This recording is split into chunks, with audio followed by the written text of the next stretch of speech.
wafdi ballaaran oo hogaaminaya wasiirka madaxtooyada oo ay ka mid yihiin wasiirka shaqada iyo arrimaha bulshada wasiir ku-xigeenka wasaaradda warfaafinta iyo mas'uuliyiin sarsare oo ka tirsan xukuumadda waxayna booqasho howleed ku yimaadeen magaalada Boorama. wafdigaasi ayaa lagu soo dhaweeyay afaafka hore ee gobolka Awdal ee degmada Dila waxaana wafdigaasi soo dhaweeyay barasaabka gobolka Awdal maayarka magaalada Boorama oday dhaqmeedyo iyo waxgarad kala duwan waxaana wasiirku kulan kula yeeshay degmada Dila barasaabka gobolka Awdal Cabdo Axmed Ayir iyo maayarka degmada Dila iyo oday dhaqmeedyo waxayna ka warameen xaaladda gobolka iyo degmada kullay gudoomiyaha gobolkana waanahay gudoomiyaha degmada waanu wada hadalnay haddeer baanu wada hadalnay baahidaadu intaanay meel kala gaadhin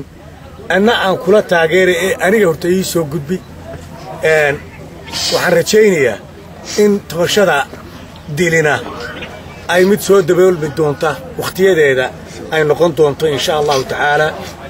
ay tahay dila iyo tabashadeeda dalka yani dal yaro de waxay waa ogtiin aan waxaysan baynu nahay meel walba baahi way jirtaa laakiin si dadaalka muhiim dadaalkii aanu bilownay ee dawladdu ilaa maanta ay dhalatay la bilaabay waa la wada kan maanta aanu soconaana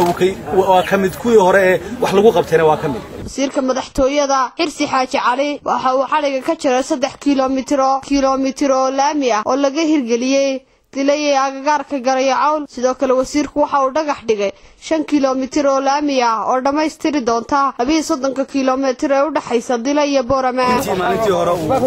dhagax dhigay madaxweynuhu iyo inaan haddana dhagax dhigno 5 kiiloomitir ka harsan wadadii Boorama wadada 5 kiiloomitir aan maanta dhagax dhigayna ugu dambaysa insha Allah tacaala dhamaystirkeedii shaqadu isma taagin wadooyin badan iyo qorshe badan baa inoo yaalo laga qabanayo gobolka haday tahay dhamaystirka wadada tan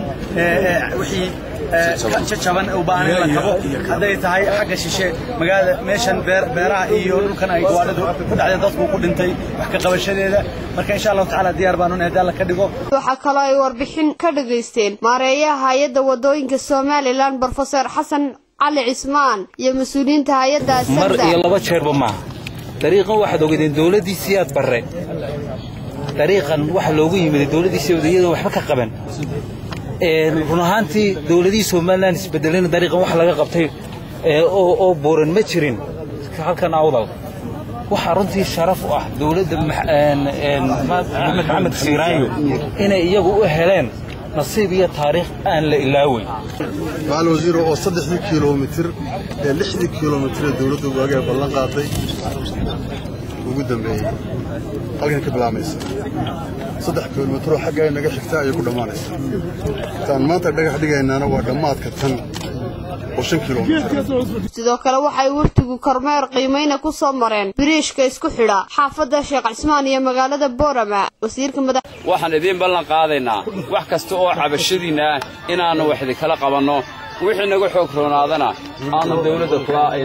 kula galgalanaha duulaa yiraahdo waxaana waqtigaasi markii dambe ay